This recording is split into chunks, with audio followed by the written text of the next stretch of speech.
Hey, Tourism Tim Warren here. Have you lost ranking in Google recently? Are you trying to gain ranking in Google? Have you heard about the Google algorithm updates in their search engine, Panda, Penguin, or how about the brand new one of mid-September called Hummingbird, which is the most significant change that Google has done in their search engine in years? Well, if you are a newbie or a seasoned pro, you've got to stay tuned for this two-part interview and mini training I did with Brad Anderson, who's the founder and creator of a really cool tool called the Google Penalty Checker. We're going to show you how this tool works, and more importantly, Brad shares important tips that you need to use, especially as a small to medium-sized business, or really any size business, to not only regain ranking now, but how to use it moving forward into the future.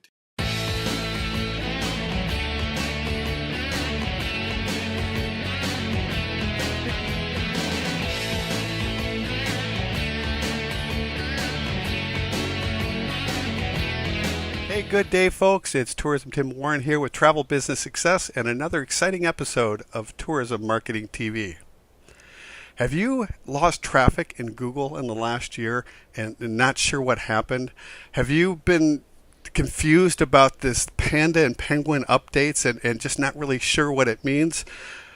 Have you really lost a lot of search engine ranking and you're just darn confused? Well, today you're very fortunate because I have on the call with me today is Brad Anderson, who is the president and founder of Fruition, and who has this really, really cool tool called the Google Penalty Checker.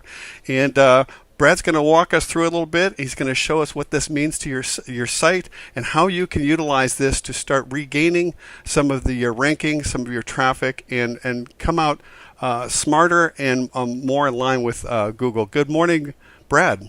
Good morning, Tim. Thanks for having me. You're so welcome. Maybe you can give our viewers just a quick snapshot of your pretty impressive background. I mean, I see you've been in technology a long time and a lot of different things, and in your spare time earned a law degree too. That's right, I did. Tell us a little bit about your background.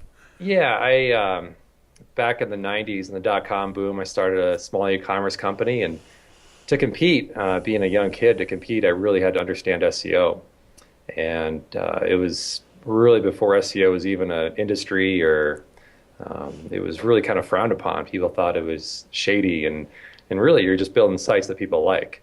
And by understanding SEO, I was able to build up a nice little company. And by the time I got out of that, I really wanted to finish school and always wanted to go to law school. So I got a master's and went to law school and absolutely loved it. And while I was in law school, I started getting a lot of consulting work.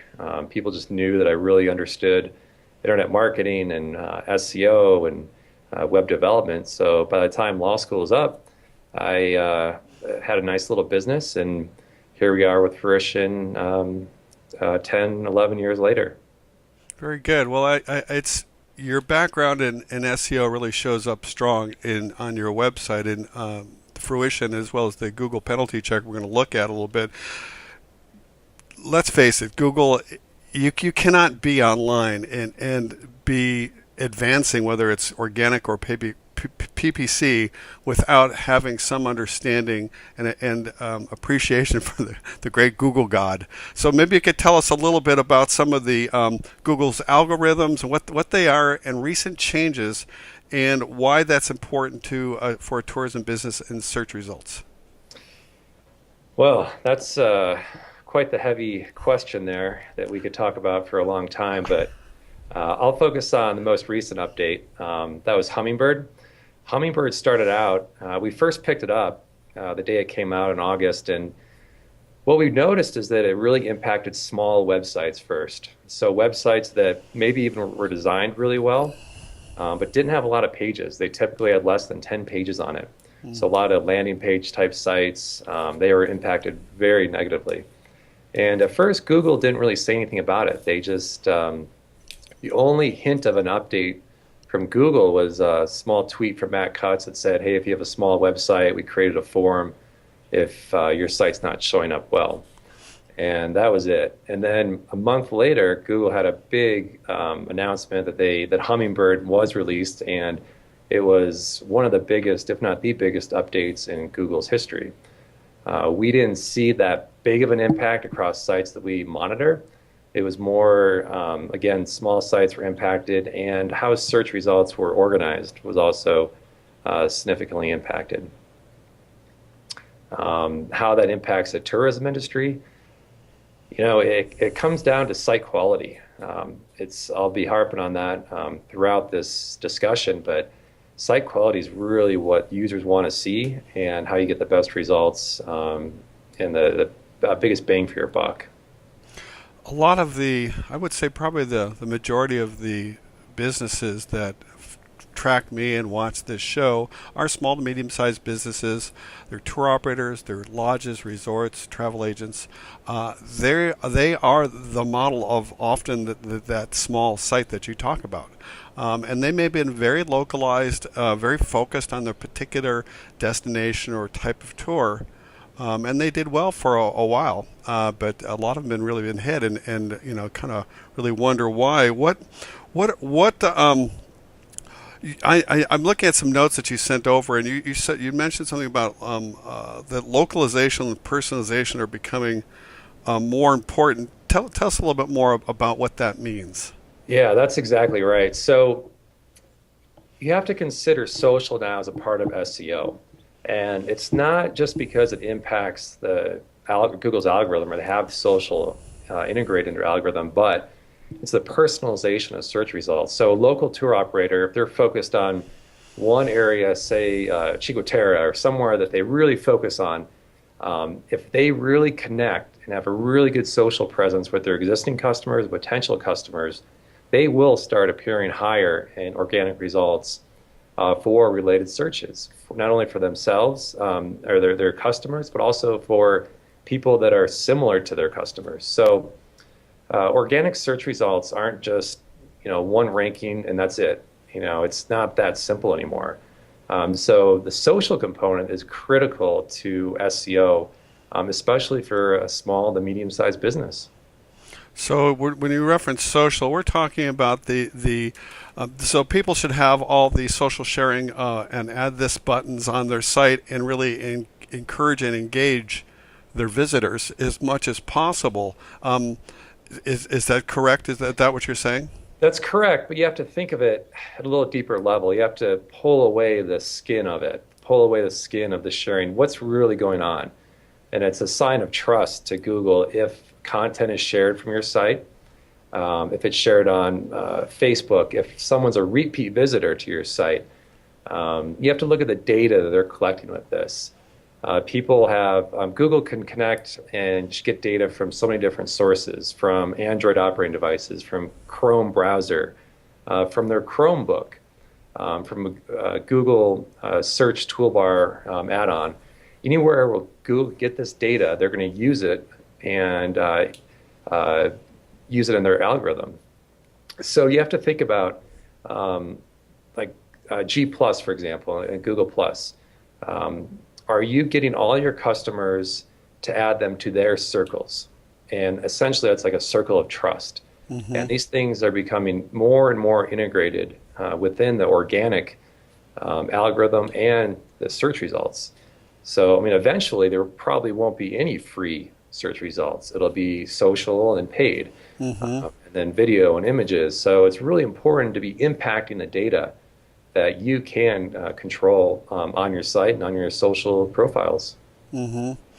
So yeah, I got involved with Google Plus about a year and a half ago, and I figured if it's Google owns it, I better be involved. So that's been kind of my driver, and it's amazing how quickly my circles have grown. I do have a link to my WordPress blog site, and I'm making postings every few times a week, and I am getting and asking people to like me, do a Google Plus for my website. Is that all helping? It is. It is. And the thing is, like right now, I think Google's flat out said that they're not including Google Plus likes in their algorithm, but they're including like authorship rankings, and all these things are showing trust in your site. So the time is coming where if Google gets their way, G Plus may be the definitive resource. It's more of a recommendation engine in the future as opposed to just a search engine. I like the way you've coined that, a recommendation engine. I think and you speak about trust and authority, and I know that's a big deal. I mean, in a lot of the operators I work with, I specialize, Brad, in the adventure travel, ecotourism, cultural travel. There are some really obscure places, and I've always said that travel shoppers are, before, when they're looking to make a purchase, they're looking at three critical things, and they're doing it in seconds. And it's really about trust. Has someone traveled before me? Did they have a good time? Did anybody die? Right. And so it's really about, hey, prove to me you run good trips, you're safe, and you're quality. Yep. And the best, and I've always said the best way to do that is through testimonials, demonstrating trust by some other source. So this is really just an extension of that. That's right. That's exactly right. It ties in very nice. You mentioned authorship. Tell us a little bit more about specifically authorship, and what is it, and how can think about a tour operator that's in Tanzania, and he's got a website and he does these really awesome safaris. How could that tour operator utilize this authorship to help with their authority and trust factor?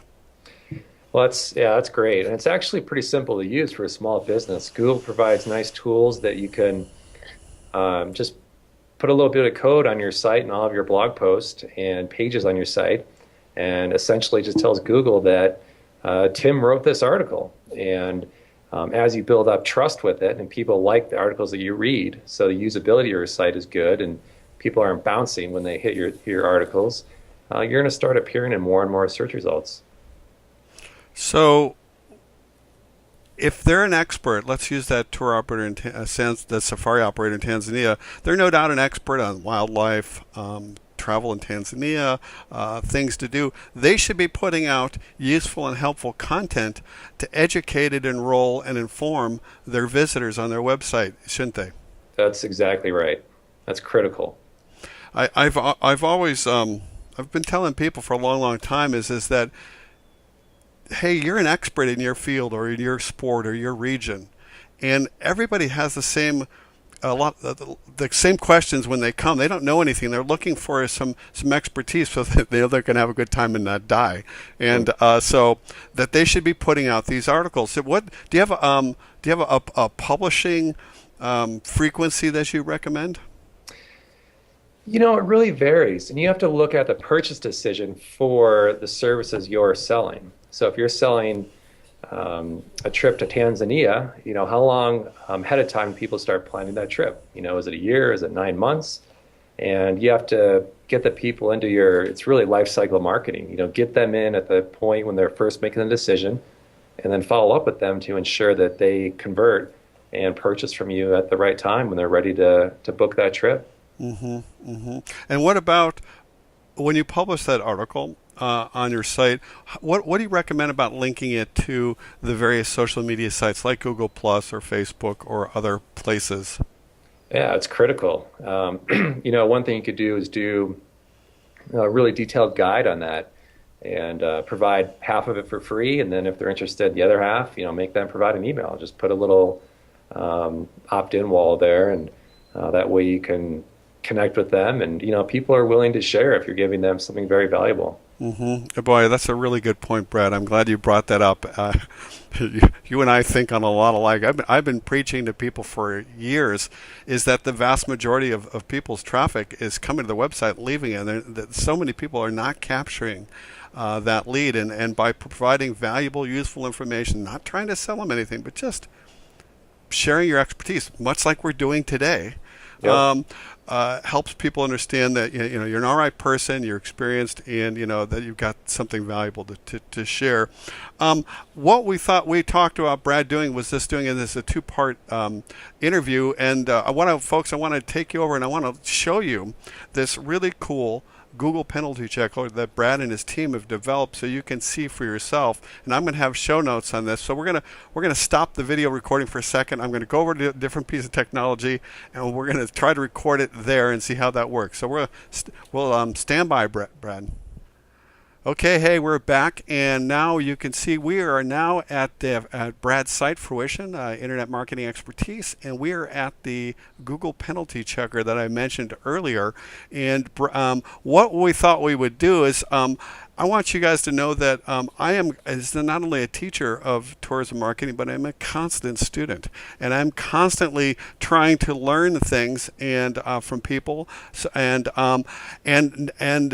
I too have been hit by Google, and I want you guys to see for yourself because you know me, I always put it out there and let you know what's happening. So, Brad, why don't you walk us through this a little bit, a quick overview of the Google Penalty Checker, and then and snapshot of my site. And then in part two, folks, of this interview, we're going to be looking at specific tips on what you can do to start addressing your site and utilizing the tool and some other resources that Brad's going to recommend.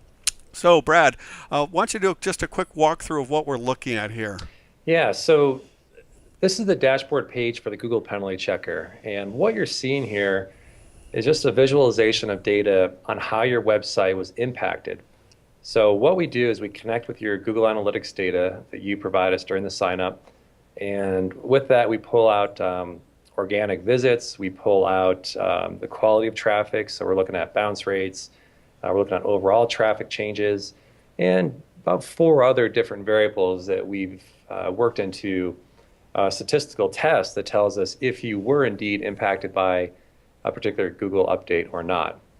So with the free version that we're looking at here, it's based on specific days of known Google updates. With an enterprise version we have for enterprise clients, we actually do it to see if your site was updated or impacted by changes on your site and other triggers that could show a problem with your website. But we're going to focus on the free one for today. So the dashboard here, it's pretty simple. You know, if you look at it and you see a big green arrow or a big green circle, and you're above the x-axis, you know, that shows that your website performed very well in regards to that particular update. If you're below the x-axis and the traffic change is negative, and the darker red it is, it's the higher probability that you were indeed negatively impacted by that particular update. Now, I've got my cursor over the Panda Update 22.1 December 14th with a big orange ball down, and you know it's like 99.1% probability. It's like ooh. Right. Yeah, and your traffic dropped over 20% from this. Your organic traffic dropped by over 20% in that particular update. This was a really nasty update. And a lot of people don't talk about it, but it was the biggest update as far as impact goes on all the websites that we have in the Google Penalty Checker, even more so than Penguin 1 of May of last year, late April of last year. So this is a big deal, and it impacted a ton of sites, and it stretched across different industries, different types of sites. So it's not something that you can ignore. It's I just wanted to reiterate, folks, and I'm over here on my other screen, Brad. Is that Brad is referencing the traffic changes are on the vertical here from 40 to negative 40, and then here's your timeline here. So what we're going to do, Brad, gosh, time has flown by, and well, I'd like to wrap up part 1 now, and we'll come back and do part 2 and give people some specific tips. And this is what you look forward to, folks, is look at specifically these Panda and Penguin updates and look at that we're referencing here. And Brad's got some great specific tips on how to best analyze this and what you can do yourself to start shifting this so that you have more green above the line than orange or red down below the line. So Brad, on that note, thank you, sir, so much, and we will I look forward to doing part 2 with you here in a sec. Thanks, Tim.